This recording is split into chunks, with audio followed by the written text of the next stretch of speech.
I do a lot of stand-up, and one thing that happens is like guys from my life will come up to me and ask me to roast them. I ran into this dude I went to college with. He's like mad jacked. He was the captain of my college football team. He's one of these dudes that's so jacked, you know he's not liberal. You know where there's just a level of jacked where you have to be a Republican? Like to even have that much strength, you gotta put some hate behind that. You've never seen a guy, why do I bench press? Women's rights. I squat 550 for trans people. So I run into this dude at a wedding. He's like, bro, you gotta roast me.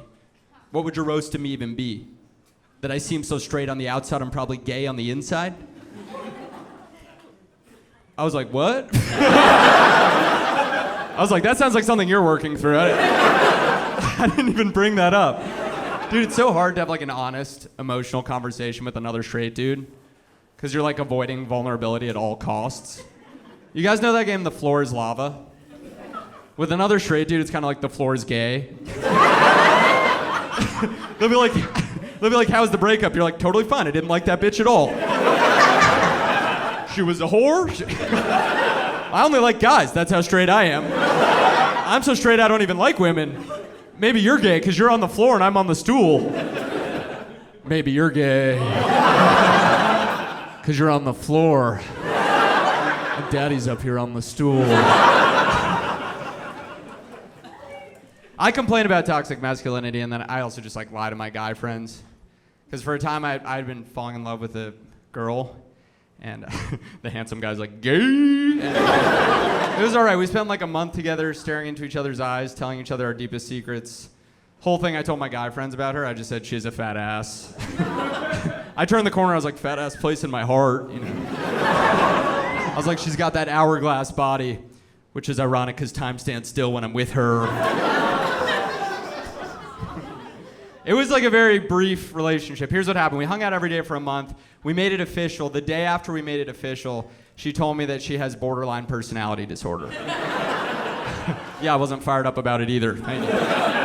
She said it super casually too. This is how she said it. She goes, I mean, a psychiatrist said I might have it. I was like, yeah, that's who says. I mean, the judge said I'm guilty. Yeah, then you are, bro. I don't know. So it's good. I don't know. I just, you know, we broke up fast. The whole thing was like 2 months. I have a chapstick that lasted longer than that relationship. It's a 2-month relationship. Here's the issue is I do find it tough to argue with women in general. Because women, I will say, you tend to pull things into arguments that are not always related to the argument. Men were physically violent, but women, you pull things into the argument. Men rapists, but women, you pull things in. I'll give you an example. I was on a road trip with my ex. We were having an argument, and I started to build up some momentum in the fight. And as I did, I hit a raccoon with the car. And she goes, exactly. You just proved my point. You selfish motherfucker. I was like, that's a wildlife accident. That doesn't... If a fucking hawk swooped down from the sky and clawed your head, I wouldn't be like, told you not to wear your hair that way. But that's the thing, is men and women, like, you know, I just think we argue differently. Men, we fight like it's the UFC. It's intense, scary, violent, organized. Women, you guys fight more like the WWE. You're tagging people into the fight that weren't even in it. You're like, here's Sophie. Sophie's got a chair. You're like... You're weaving narratives from past fights into the storyline. You have a team full of producers scripting everything off stage. Someone's like, quick, throw the raccoon in front of the car now.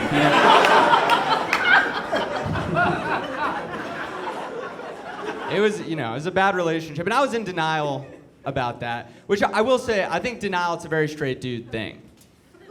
Because straight dudes, we have the capacity to deny just about anything else that's going on if we think we might get some pussy.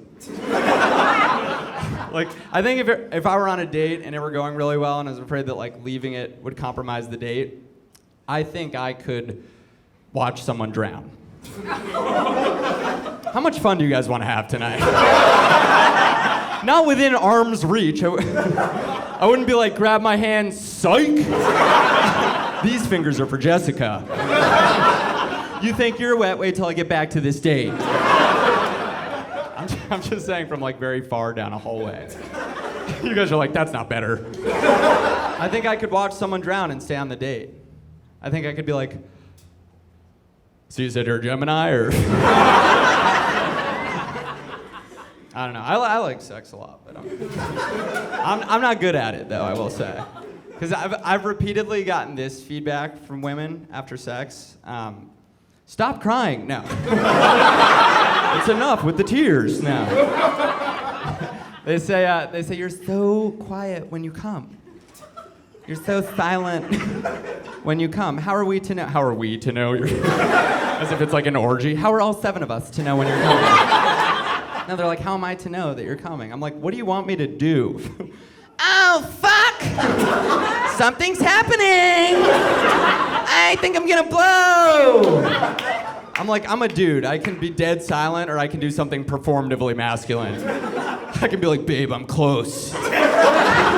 Football, you know? The Transformers movies. Jordan Peterson. I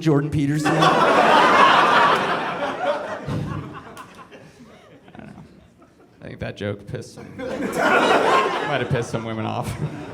Here's a good way to piss a woman off. Casually. The gender pay gap. No, in a casual way. Is tell a woman that your celebrity crush is Sydney Sweeney. Yeah, you hear that? Girls hate that because every time you say that, they're like, what, so you're just like a blonde woman with big tits? It's like, yeah. Girls want you to be like, my celebrity crush is Supreme Court Justice Sonia Sotomayor. I want to fuck her prose. I want to impregnate her decision to uphold Roe v. Wade. And then I want to pay for the abortion, you know? Women, I think you want that in theory. In practice, if a guy said some shit like that to you, you'd know we're bullshitting you. You know? In practice, women, I don't think you want men to be full feminists. I think you want us to be like the same level of misogynistic as you are. You want us to hate hot women is what you want. You want us to be like, Sarah's 110 pounds? Well, Sarah's a cunt. You want us to be like, all women are beautiful. Unless they're beautiful. Which, by the way, I don't think that's specific to women. I think guys, we'd be very standoffish with other hot guys if we're willing to admit that another guy's hot. Which we're super not. Guys are like, Brandon's attractive, that's so interesting, I don't even see him that way. Brandon with the perfect hairline is attractive? Brandon with the blue eyes is attractive? Well, I guess he is. You guys have been a lot of fun. Keep it going for your host.